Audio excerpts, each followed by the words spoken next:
চাঁদাবাজি একটি সামাজিক সমস্যা, সামাজিক অপরাধ। চাঁদাবাজি মোকাবেলা করার জন্য শুধু পুলিশ নয়, সমাজের প্রতিটি অঙ্গ সংগঠনকে আগে আসতে হবে।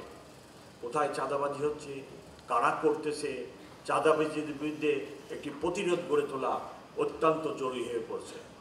আর 20 লক্ষ 25 লক্ষ গাড়ি চলে এই শহরে, সমানে হর্ন বাজায় ড্রাইভার সাহেবরা। ওয়াই?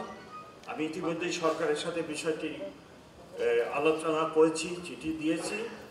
আমি পরিবেশ আইনে, সড়কের আইনে পরিবর্তন এনে আমার সার্জেন্ট যাতে স্পট যিনি হর্ন বাজাবেন তার বিরুদ্ধে তাকে প্রসিকিউট করতে পারে।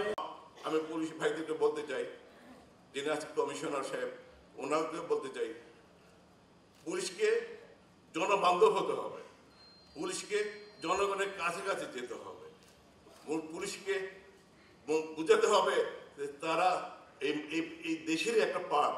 আমরা কিন্তু পুলিশ তাদের সাহায্য করতে রাস্তায় নেমে এসেছি, ট্রাফিকের কাজ করতে। আমরা কিন্তু কিছুই জানতাম না কিভাবে ট্রাফিক সামলায়, কিভাবে কি করতে হয়, কিন্তু তারা তাদের সাহায্যতে তাদেরকে সহায়তা করতে পেরে আমরা অনেক কিছু জানতে পেরেছি, অনেক কিছু শিখতে পেরেছি।